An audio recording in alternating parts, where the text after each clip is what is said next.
Olá, Márcia.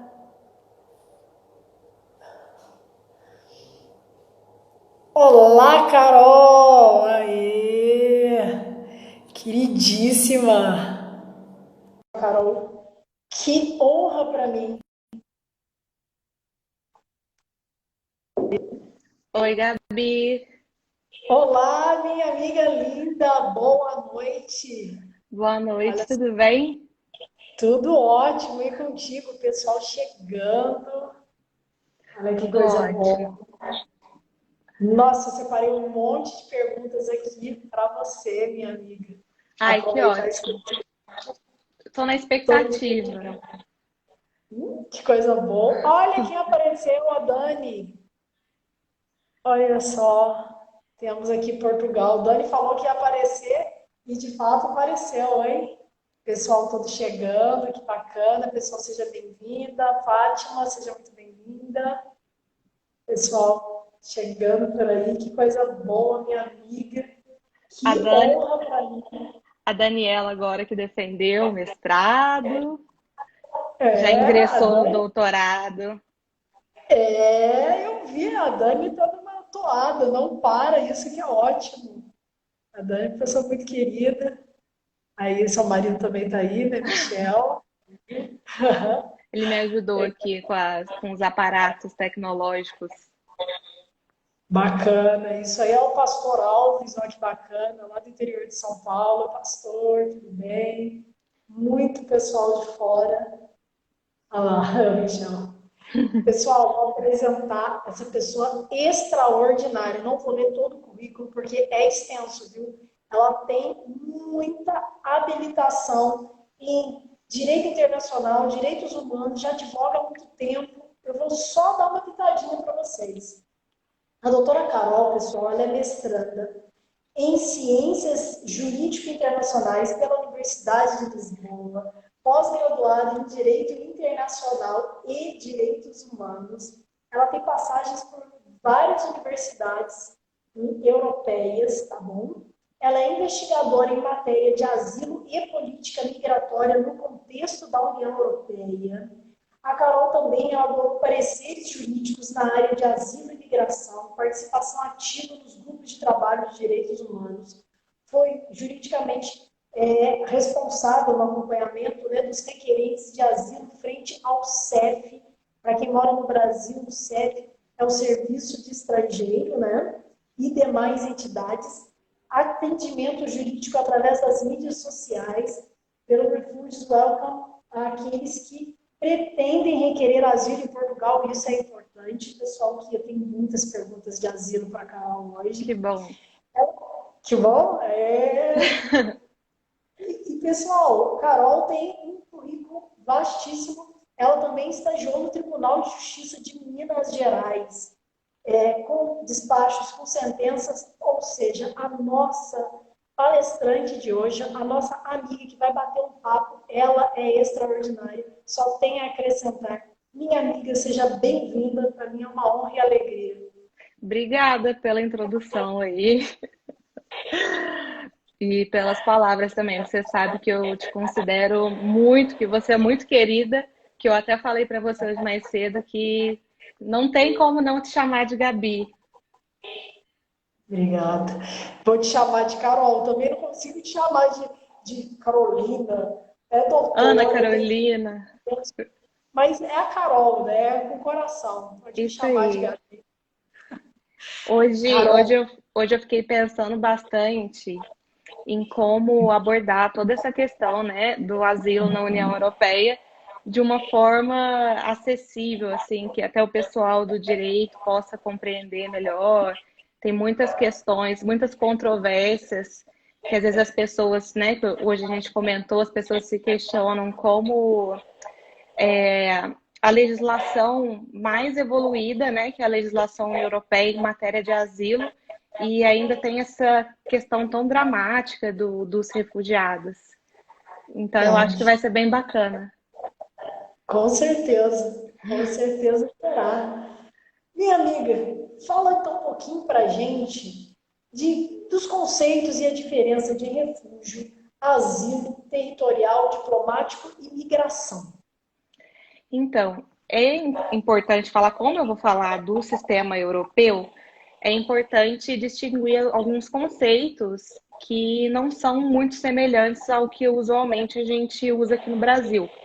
Por exemplo, na nossa conversa eu vou falar bastante sobre requerente de asilo, pedido de asilo.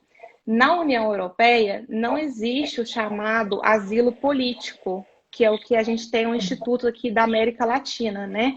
Que é o asilo territorial e o asilo diplomático por questões políticas.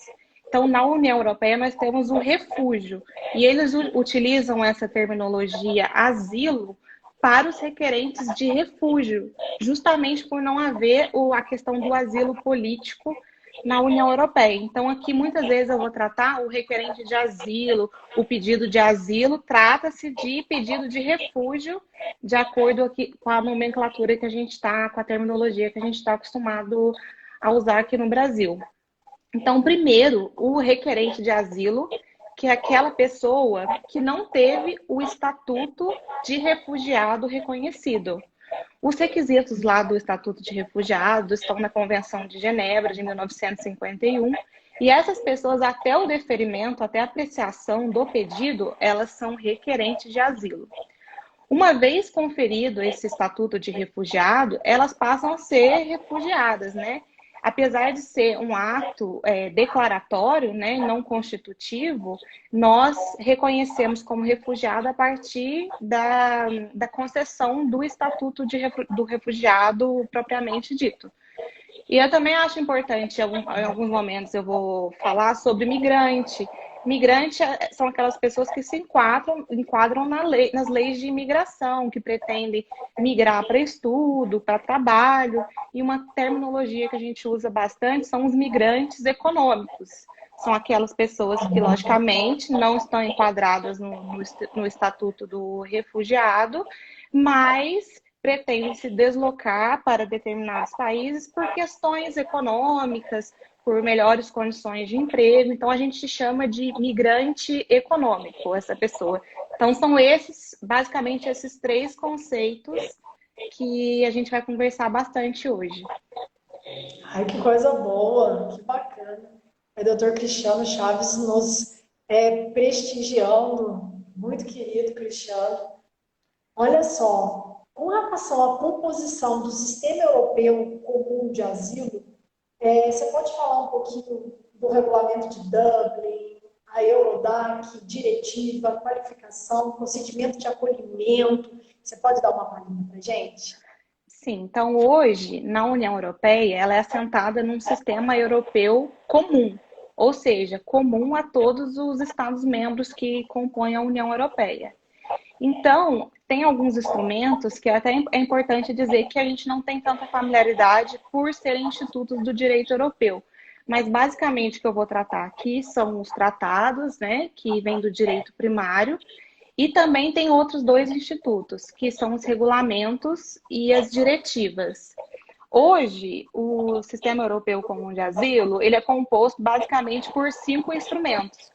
Logicamente que a gente tem alguns instrumentos acessórios que auxiliam aí esse sistema, como a questão do reagrupamento familiar e tudo mais. Mas hoje nós temos 2 regulamentos. O regulamento Eurodac, que é o regulamento responsável pela leitura dos dados biométricos, que é muito importante. Quando o requerente ele chega no Estado-membro, ele tem todas as suas impressões digitais coletadas para depois aí a gente conseguir uma identificação qual foi o Estado-membro de entrada. Então, o regulamento Eurodac, ele cuida basicamente disso. Tem também um regulamento de Dublin, que a gente chama de regulamento de Dublin. Hoje, o regulamento em vigor é o 604, mas esse regulamento ele vem sucessivamente sendo alterado.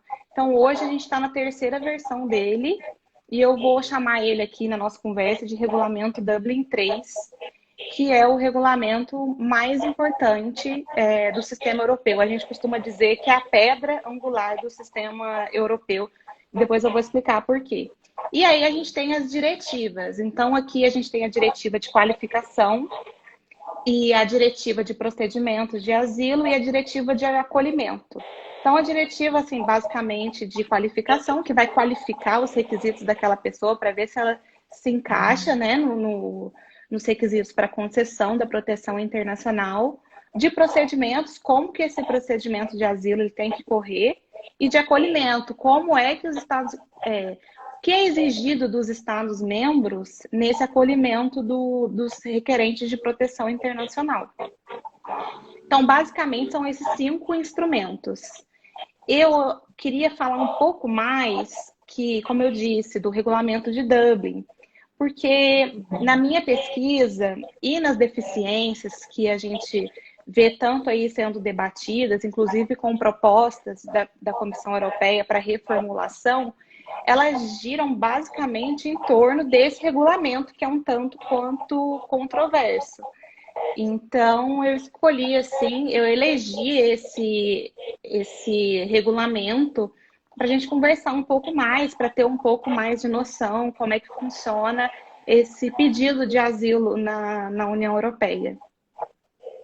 Que ótimo. Ô, Carol, tem uma dúvida. Qual a diferença, até mesmo para o pessoal que está assistindo, de diretiva para regulamento? Então, os regulamentos, eles têm caráter vinculativo, eles são atos vinculativos, assim como as diretivas são.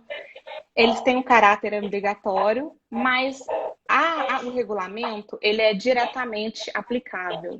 Então, em todos os seus elementos. E ele tem, assim, um objetivo que é fixado e ele dispensa a transposição para o direito nacional. O que seria essa transposição? Nas diretivas, os Estados-membros, eles têm um determinado prazo estabelecido para eles implementarem todas as medidas que estão ali dispostas. Mas elas são vinculativas quanto ao resultado. Então, os Estados-membros, nas diretivas, eles podem escolher as formas e os meios para implementar aquelas disposições. Então, a gente diz o quê? Que os regulamentos, eles têm uma força vinculativa e como eles dispensam essa transposição, eles são instrumentos jurídicos mais fortes. Se nós poderemos comparar, assim, no direito brasileiro e tudo mais, os regulamentos, eles têm uma força vinculativa maior, porque na diretiva tem uma margem de discricionariedade quanto a esses meios e formas muito grande. E aí, o que a gente observa? Que enquanto o regulamento ele é diretamente aplicável e as diretivas têm esse prazo, os Estados-membros, eles têm uma margem de apreciação muito grande. Ou seja, o que seria essa margem de apreciação? Os Estados-membros, eles têm o poder, o exercício da soberania deles para poder determinar esses meios e formas, como eles vão fazer. E o que a gente pôde observar, que aconteceu no sistema europeu comum de asilo, foi que esse excesso de margem de apreciação conferido pelas diretivas acabou por criar políticas nacionais de asilo díspares. Ou seja, nós temos 2 Estados-membros que aplicam as mesmas disposições de uma forma diferente. Então, uma das soluções aí, das questões a serem modificadas pelas reformulações, é essa questão, assim, de tratar mais, de usar mais o instrumento dos regulamentos no sistema europeu comum de asilo, para trazer essa força vinculativa máxima das disposições e reduzir um pouco essa margem de manobra que os Estados-membros têm para legislar sobre essa matéria de asilo. Assim haveria uma maior harmonia, né, Carol? Hoje a questão, o grande problema do sistema europeu é essa falta de harmonia e de uniformização. Porque o que acontece? Essa margem de apreciação, quando o requerente, hoje, o sistema de... Eu vou dar uma visão geral de como é que funciona o sistema de Dublin, que é esse regulamento 604, que é a pedra angular, como eu havia dito. Nesse sistema de Dublin, a regra geral é que o Estado-membro responsável pela análise do pedido de asilo é o Estado-membro de primeira entrada. Ou seja, o requerente, ele chegou na fronteira da Grécia e ele ali é o Estado-membro de primeira entrada. Então, teoricamente, a Grécia seria responsável pela análise do pedido. Só que o que acontece, que é muito comum? O controle aéreo hoje é muito grande. As companhias aéreas, antes de embarcar, elas já pedem sua autorização de residência, o seu visto. Então, sobra para as fronteiras externas absorver toda essa quantidade de requerentes de asilo. E isso acaba sobrecarregando os Estados-membros que têm fronteiras externas.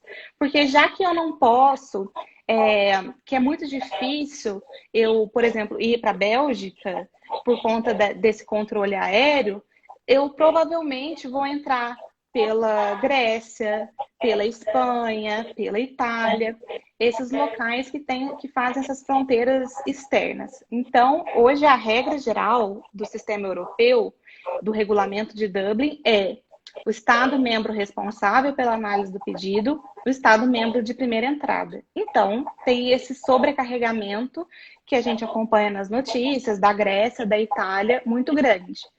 Logicamente, o regulamento de Dublin, ele traz algumas exceções.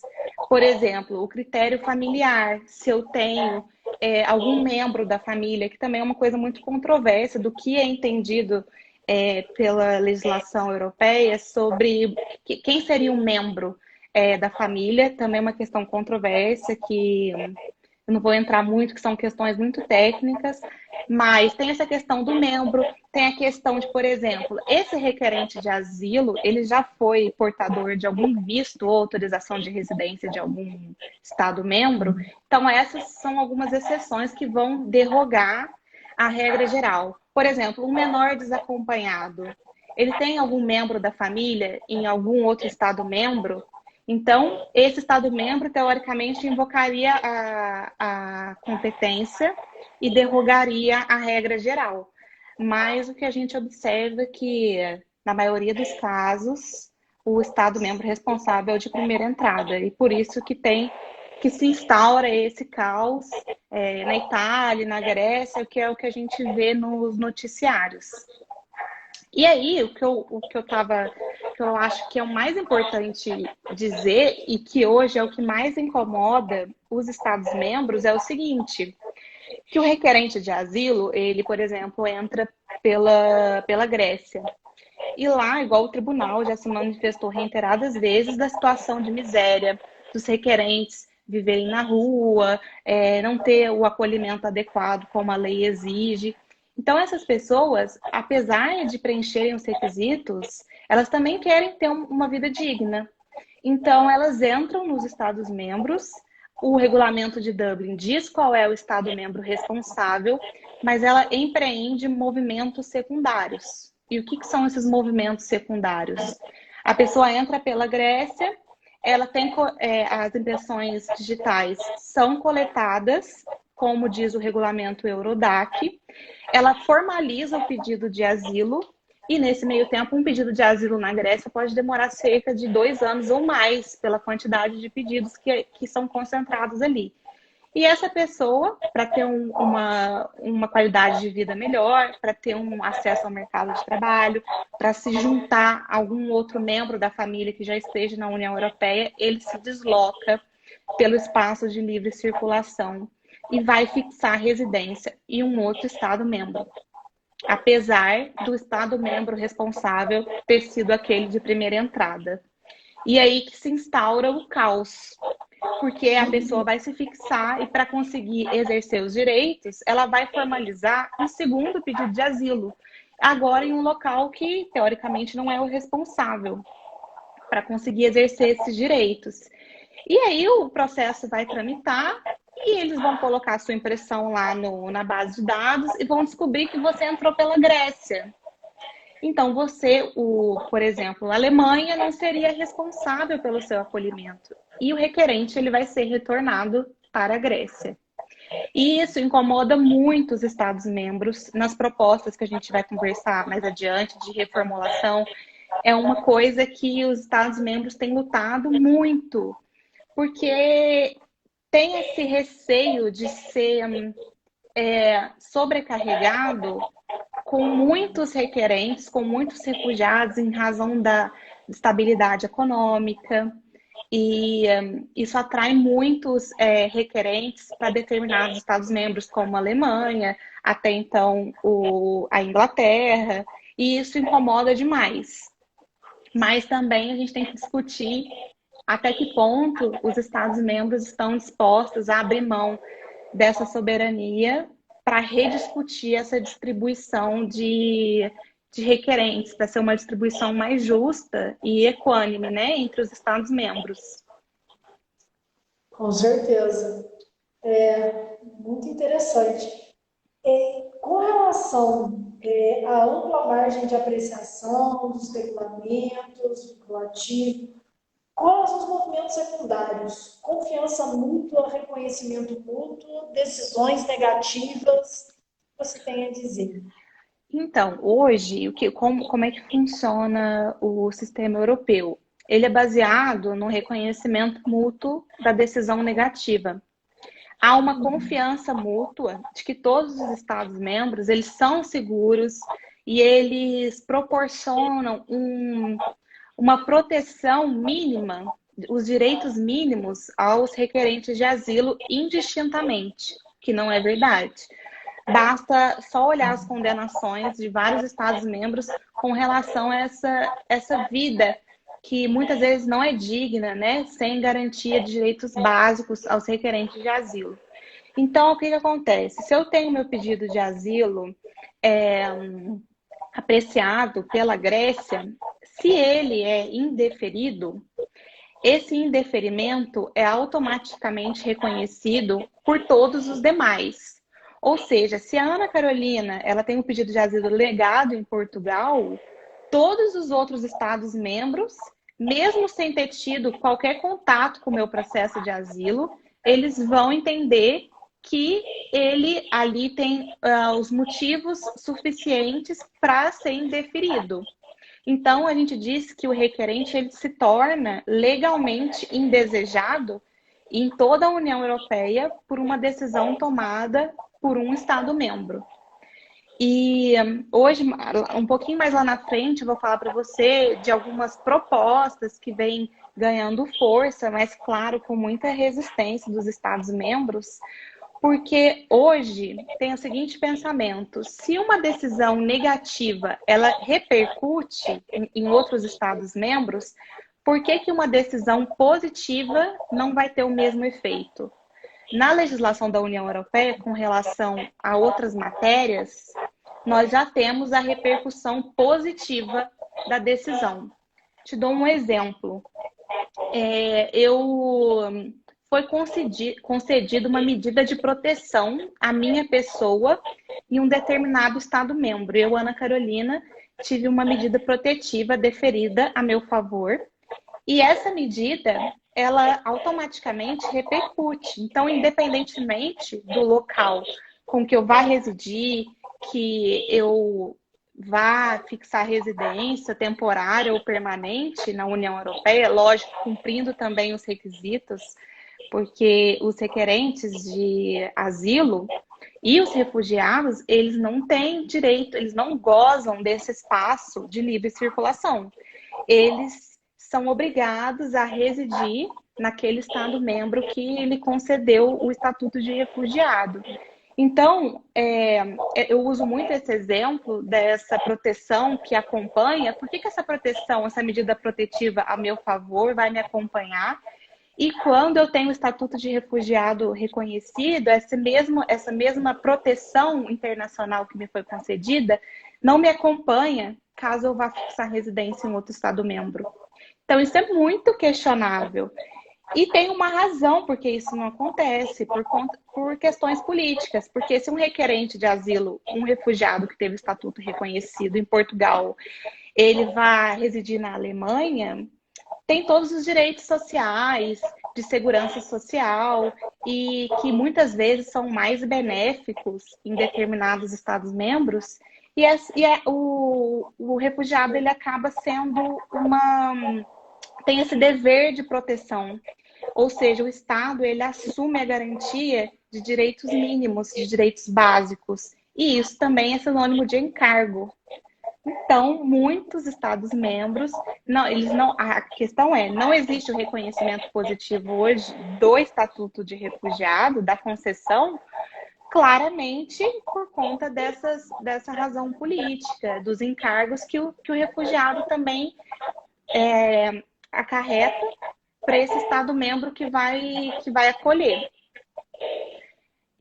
Mas lá na frente eu vou fazer um paralelo, vou falar mais um pouquinho sobre isso. E, inclusive, eu tinha até anotado aqui uma coisa importante que acontece bastante, que eu falei desse espaço de livre circulação, né? A gente tem esse espaço de livre circulação, então, teoricamente, não temos fronteiras internas, temos fronteiras externas. Só o que acontece? Com essa questão dos movimentos secundários, que eu contei para você dos requerentes de asilo, indo para lugares mais favoráveis, com melhor condição de vida, alguns Estados-membros, apesar de ser ilegal, resolveram que estabelecer fronteiras internas. Que isso vai de encontro com o que diz aí o Tratado de Funcionamento da União Europeia, essa livre circulação que impera, né, no direito europeu. Então, você passou a ter uma fronteira interna de controle na França, na Bélgica, e isso foi questionado, foi até os tribunais, o tribunal declarou que eram ilegais essas ações que os estados estavam tomando para restabelecer fronteira interna, né? Interessante. E o que você, Carol, acha sobre isso? Qual o seu posicionamento? Sei até que é parte do seu estudo, do seu núcleo de desenvolvimento de pesquisa. Conta pra gente. O meu pensamento é o seguinte: a partir do momento que a União Europeia assumiu que teria um sistema europeu comum a todos os Estados-membros, tem que haver um esforço comum também dos Estados-membros nesse sentido. Então, nós não podemos assumir que temos um espaço comum com políticas de asilo totalmente díspares praticadas pelos Estados-membros. Então, se queremos gozar desse espaço de livre circulação de mercadorias, de pessoas, não podemos restabelecer essas fronteiras internas. Ou seja, qual que é a solução? Que eu vou trazer inúmeras soluções para a gente pensar um pouco, que também são muito controversas, porque às vezes a gente tenta propor uma coisa e acaba tendo um questionamento jurídico, processual.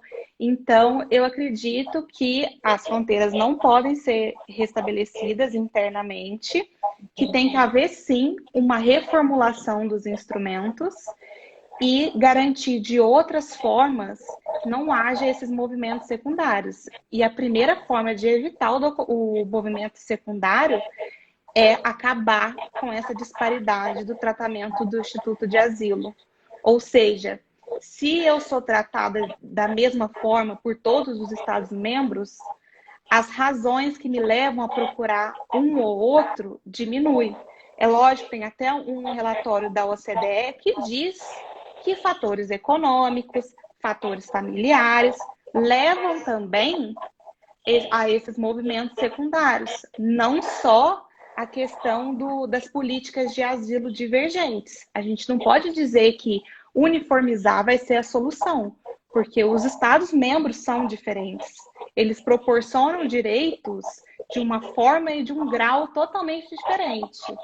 Então, a política de asilo comum e uniforme seria o primeiro passo. Eu tinha falado para você que eu achava mais interessante tratar algumas questões práticas e questionar, né, que seriam essas lacunas e deficiências. Porque eu me sinto assim, ao mesmo tempo que o sistema europeu é o sistema mais desenvolvido, é uma referência para o sistema americano, para o sistema africano, são as normas mais protetivas. A gente ainda tem muitos problemas. E eu tomo assim, eu escolhi estudar esse sistema por ser o sistema mais evoluído. Mas a gente não pode fechar os olhos para as inúmeras deficiências que ele tem e que essas deficiências acabam fazendo com que o pedido de asilo ele seja negado por motivos injustos, sem a análise dos motivos pessoais do requerente, que aconteça o refoulement. Então, eu elenquei no meu trabalho quais seriam essas lacunas e deficiências, mas também não me limitei a isso, porque apontar as deficiências é fácil, né? Agora, propor soluções que se adequem e que os Estados-membros também estejam dispostos a aderi-las é mais complicado. Com certeza. Você pode apontar uma para a gente? Além do que você falou do asilo, de acabar com essa diferenciação. Você pode apontar Hoje, eu uma. acho assim que a gente podia dividir essas deficiências em dois grandes blocos. As deficiências que se relacionam mais à estrutura, à forma como esse sistema europeu é delineado, e as deficiências que têm mais a ver assim, com a pessoa do requerente de asilo, que atinge diretamente. É lógico que a deficiência estrutural ela vai atingir também diretamente o requerente de asilo. Mas eu gosto assim de tratar de essas duas formas. Por exemplo, a deficiência estrutural foi aquela que eu comentei logo no início, que a gente começou a conversar, que é essa preferência do legislador da União pelas diretivas ao invés dos regulamentos. Então, isso concede uma grande margem de apreciação para os Estados-membros, que podem, nas legislações nacionais, manejar e escolher as formas e os meios com que vão implementar as disposições. Então, eu acredito que o mais importante hoje seria introduzir essas normas através dos regulamentos, que têm uma força vinculativa mais expressiva. Essa é a primeira deficiência estrutural que eu acredito assim que é bem sobressalente. E o que acontece muito também, que eu posso citar inúmeras partes, eu até tinha uma anotação aqui, se eu não me engano, uma diretiva, ela chega a mencionar em um dos documentos 32 vezes diretamente a expressão de que as disposições serão regidas de acordo com a legislação nacional. Ou seja, ela delega aos Estados-membros o poder de escolher como é que aquilo vai ser implementado. Isso são menções diretas, sem contar as dimensões indiretas que tem nesse texto. Então, isso é muito complicado, porque isso dá origem àquilo que a gente conversou. Legislações totalmente divergentes, polos de atração de determinados Estados-membros que têm legislações mais flexíveis, enquanto Estados-membros com legislações mais rígidas não são tão acionados, não são tão procurados nesses movimentos secundários. E isso causa uma insegurança jurídica muito grande. Porque o que acontece? A gente tem a corrida para o fundo, que muitos doutrinadores mencionam dessa forma. O que é uma corrida para o fundo? Que cada Estado-membro pensa assim, bom, se eu tenho uma política de asilo mais flexível comparado a um outro, eu me torno um polo de atração. Então, ao que me cabe na minha margem de apreciação, eu vou diminuir o padrão de proteção no mínimo exigido, para que eu não seja tão acionado. Então, começa esse chamado corrida ao fundo, que aí os Estados-membros entram numa corrida louca para diminuir os padrões de proteção e não serem tão acionados. Uma outra questão, que é uma deficiência estrutural também, que foi a que eu comentei um pouquinho antes, que é esse reconhecimento mútuo da decisão negativa assentado numa presunção de que as políticas de asilo são equivalentes e que nós sabemos que elas não são equivalentes. O regulamento de Dublin 2, ele traz, você me pergunta assim, Carol, mas a gente consegue observar no noticiário a questão da Grécia, da Itália, uma questão muito complicada. Tem algum mecanismo? Porque sempre que eu faço alguma palestra, exponho alguma coisa de direito internacional, as pessoas ficam um pouco revoltadas, né? Falam assim, mas e aí? Não tem como acionar? Não tem um mecanismo? O regulamento de Dublin, ele tem um mecanismo. Chama mecanismo de alerta rápido, estado de preparação e gestão de crises.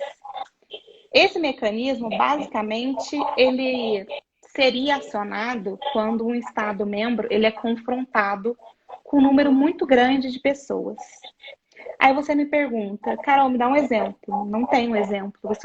Esse mecanismo nunca foi acionado, apesar de estar lá. E é engraçado que esse mecanismo, na proposta de reformulação que está em discussão hoje, ele deu, se sugeriu que o mecanismo ele ganhasse um novo nome para mecanismo de repartição e que também não vejo uma aplicabilidade que fica muito ali na questão da recomendação, na questão política, o Estado-membro. Vou falar assim, bem sucintamente, porque é uma questão muito técnica, mas o Estado-membro que poderia acionar esse mecanismo, ele teria que elaborar um plano para sair daquela crise, né? Para evitar a crise que ainda não se instaurou, porque o mecanismo são ações preventivas. E o que acontece? Tem a elaboração desse plano em conjunto com algumas agências da União Europeia, e aí você pergunta assim, tá, eu fiz tudo o que estava no plano, tive o auxílio, mas a crise se instaurou. E agora? O mecanismo não prevê. O mecanismo pressupõe que as medidas preventivas serão bastante para conter aquela crise. Então, esse mecanismo nunca foi acionado. Tem uma proposta para reformulá-lo e com muito controversa. Mas essas são as questões estruturais que eu reputo assim, muito importante. E as questões mais ligadas à pessoa do requerente de asilo e do refugiado, por exemplo, assistência jurídica e representação gratuitas. A gente sabe que a maioria dos refugiados, eles não têm condições financeiras, né? São poucos os refugiados requerentes privilegiados para conseguir contratar um advogado. Geralmente, esse apoio jurídico é fornecido pelas organizações, né? Pelas ONGs, que atuam ativamente. E é muito importante dizer que hoje só tem essa assistência nas fronteiras e nos demais Estados-membros porque tem a participação das organizações não governamentais, das ONGs, que o Estado ele estaria à deriva se não tivesse o apoio das organizações ali na integração do refugiado e muitas ações também que estão correlacionadas com pela própria análise assim, do processo de asilo, algumas atuações muito importantes durante esse processo de análise. E hoje a assistência jurídica, ela é concedida, essa assistência jurídica gratuita, né? Há uma obrigação do Estado-membro em concedê-la apenas nos procedimentos de recurso. Então, nos procedimentos de primeira instância, não há essa obrigação. Então, é um tanto quanto controverso, né? O requerente de asilo, ele acabou de chegar naquele lugar, talvez ele não fale a língua, não está ambientado, e ele ainda tem que procurar o patrocínio privado da causa. E durante a minha pesquisa foi muito interessante alguns relatórios que falam, por exemplo, assim, da ausência de advogados especializados nessa área. E acaba que não consegue absorver os requerentes de asilo, não tem condição de pagar os honorários, às vezes eles até estão fixados em áreas remotas, que já é difícil encontrar um advogado de outra área, então eles acabam não sendo bem assistidos. E quando são assistidos pelas ONGs, a ONG ela não tem capacidade de prestar um serviço que deveria ser prestado pelo Estado a todos os requerentes. O número é muito grande. E a maioria das ONGs contam com voluntários, né? Então, eles ficam, assim, desassistidos na fase que eu reputo mais importante do procedimento de asilo. Nossa, que situação. E nunca foi submetido à corte nenhum tipo de reclamação específica pela inefetividade dessa disposição? Hoje a gente tem uma proposta de reformulação da comissão para estender essa assistência jurídica e representação gratuitas para os procedimentos de primeira instância. Mas é um processo muito lento de aprovação. Hoje, a reformulação do sistema europeu conta com um pacote de 7 alterações. Então, essas 7 alterações estão sendo discutidas e tem uma grande, como eu te disse, né, uma grande resistência dos Estados-membros aí com relação a muitos dispositivos. Tem a visão da Comissão Europeia, tem a visão do Parlamento Europeu. Então, um processo longo e demorado. E com relação a essas deficiências que eu te falei, com relação à pessoa do requerente de asilo e refugiado, tem uma coisa que me chama muito a atenção, que é muito preocupante e interfere muito em todas essas deficiências, que é o seguinte: quando eu te contei do sistema de Dublin, como é que funciona, em nenhum momento eu te falei que o requerente de asilo tinha as autoridades que apreciavam o pedido levavam em consideração a pessoa do requerente. Ou seja, assim, quem é a Ana Carolina? Que língua ela fala? Qual cultura ela se adaptaria melhor? Então, as preferências pessoais do requerente de asilo, elas não são levadas em consideração pelo sistema de Dublin. O sistema de Dublin, ele aplica de uma maneira fria. Ele designa o Estado-membro responsável de uma maneira muito rígida. Então, isso causa muitos problemas, por exemplo, na integração, porque eu posso acabar ficando num Estado-membro que eu não falo a língua, que a minha cultura é completamente diferente, e isso também é um fator que motiva, né, os movimentos secundários. Então, uma coisa que para mim é muito importante e que eu sempre busco escrever e reforçar é essa necessidade de levar em consideração quem é a Ana Carolina como pessoa, quais são os laços familiares que ela tem na União Europeia, qual é a língua, qual é a cultura que mais se aproxima à sua pessoa. E essa desconsideração não é só na determinação do Estado-membro responsável. Ela acontece também, por exemplo, no mecanismo de recolocação. O que é o mecanismo de recolocação? É uma das medidas de solidariedade que os Estados-membros têm, mas também de maneira mera conveniência. Eles contribuem aí com a recolocação, não há uma obrigatoriedade por parte dos Estados-membros, eles fazem isso manejam da forma com que eles quiserem, não tem essa obrigação, vai depender da conveniência do Estado. Que eu, Ana Carolina, tive o estatuto de refugiado concedido na Grécia. A Espanha sabe da condição da Grécia hoje, como a Grécia está muito sobrecarregada, e é proposta a recolocação. O que seria a recolocação? A Espanha aceita receber refugiados em seu território. Então, a recolocação também não leva em conta a preferência, quem é a Ana Carolina como pessoa. Eu sequer posso me manifestar com relação ao meu desejo de ser recolocado ou não. E isso entra mais uma vez naquela questão da integração, que eu posso ir para um Estado-membro totalmente diferente e continuar essa busca incessante por um Estado-membro que eu me adeque melhor, que são os movimentos secundários. E uma outra questão que eu acho mais importante, assim, também falar, que hoje a gente tem essas questões ligadas ao gênero, que também motiva esse deslocamento. E é importante falar da vulnerabilidade, né, do requerente. Então, não vou entrar muito nessa questão, mas hoje no direito europeu, na legislação, né, de asilo da União Europeia, essa questão da vulnerabilidade, ela tem conceitos muito diferentes de acordo com a diretiva que você lê.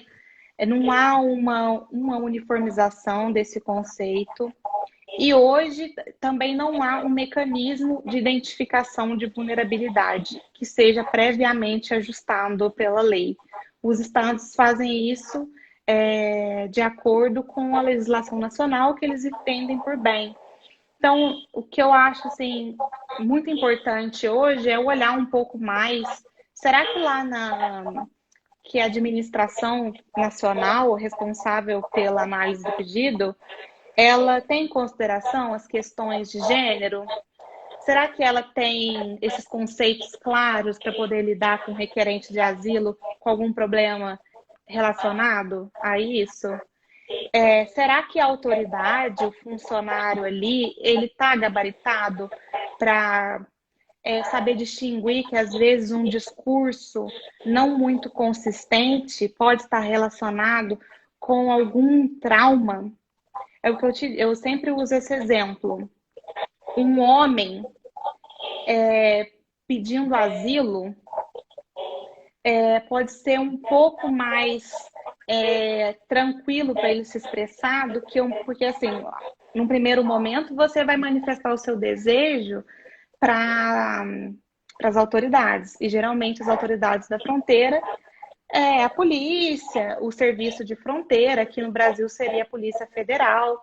Então, tem um exemplo que a doutrina usa muito, que é um homem que ele pede asilo por discriminação com relação à nacionalidade, opiniões políticas e tudo mais.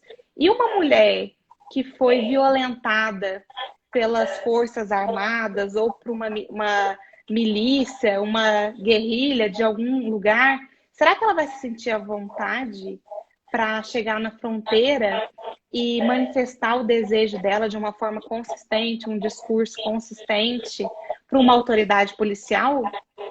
Será que uma mulher ela vai ter a mesma condição, a mesma que a gente fala muito desse discurso assim consistente, que é o que determina bastante, influencia bastante no deferimento ou não do pedido de asilo.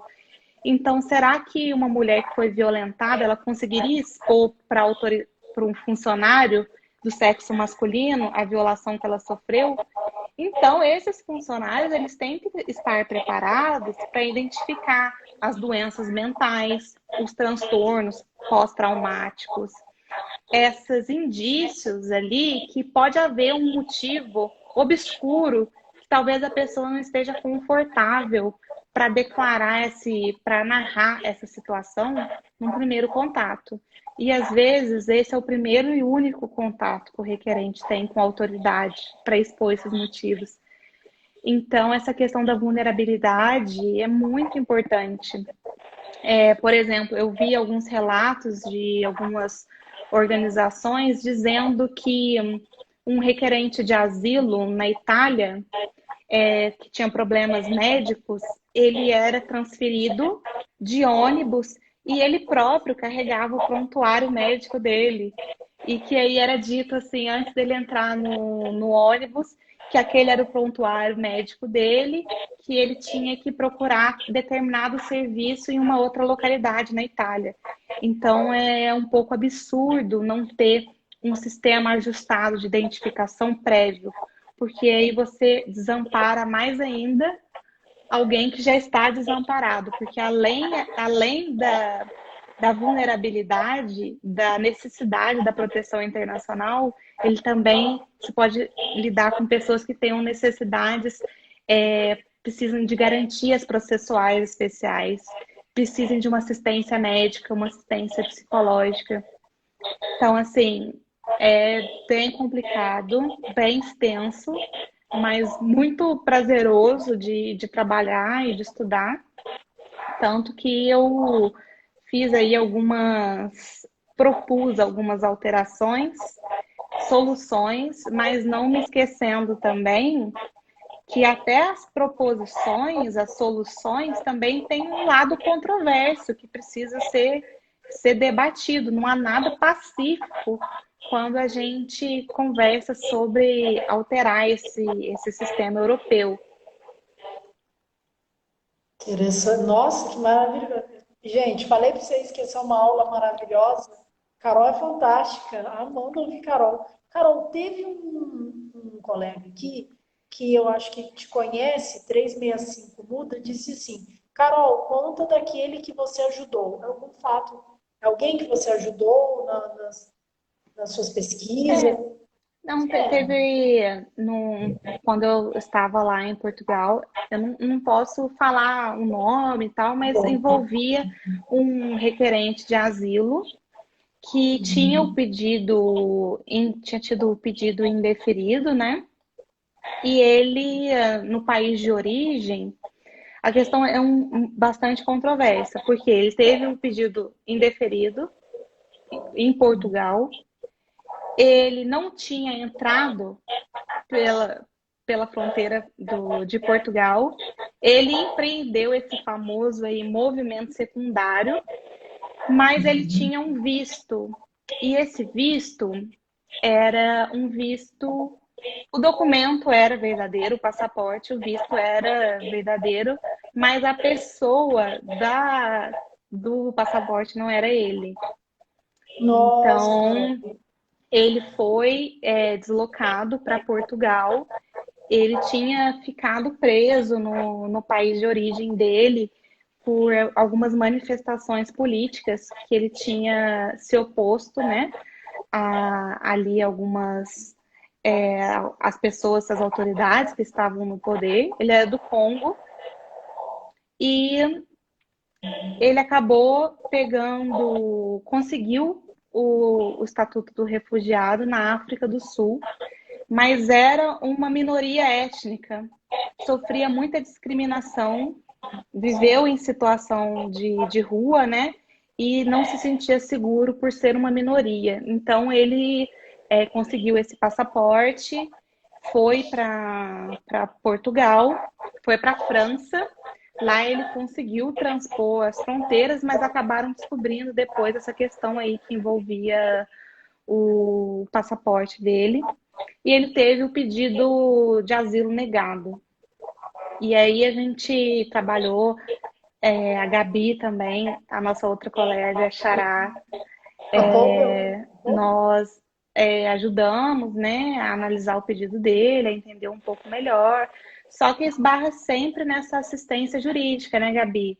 Porque ele tinha sido assistido por um advogado dativo, como a gente diria aqui no Brasil, que não tinha familiaridade nenhuma com o caso e também posso te dizer que era um advogado que não estava disposto a defender os direitos do refugiado, que tinha mais aquela visão que talvez o Estado membro não tivesse a obrigação de ampará-lo. E como se ele fosse ali um encargo, alguma coisa que seria muito onerosa. E teve muitas questões processuais, controvérsias, se perdeu o prazo para apelar, não houve essa comunicação. E o mais importante era o advogado nomeado não falava francês. Então, como que você tem uma comunicação efetiva se você sequer fala a língua da pessoa da pessoa que você está assistindo, né? A pessoa que você está patrocinando a causa. Então, o que ele reclamava bastante é que não era compreendido, né? Não conseguia expor para o advogado as situações que envolviam ali o pedido dele.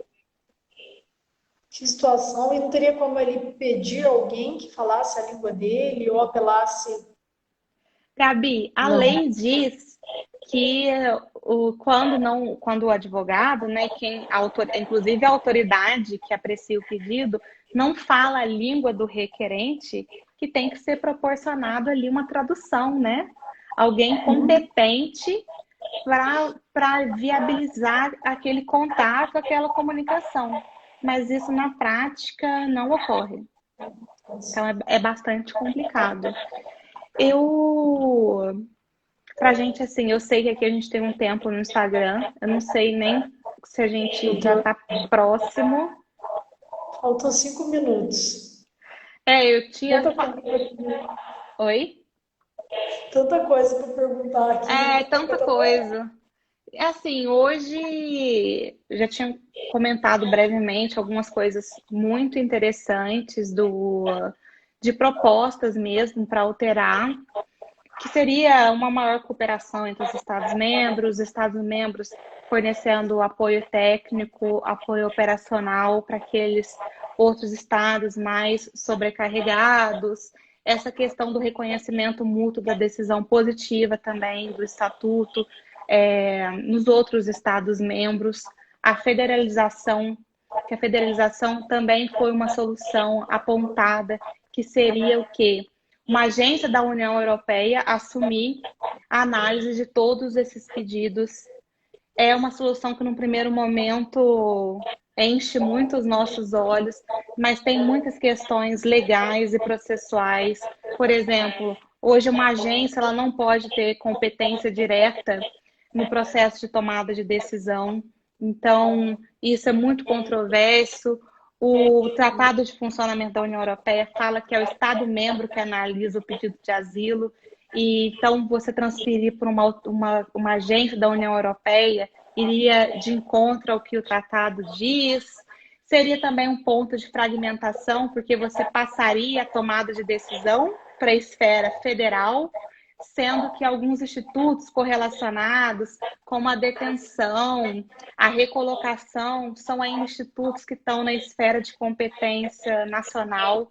Então, talvez seria um ponto ainda que acirraria ainda mais essa divergência, né?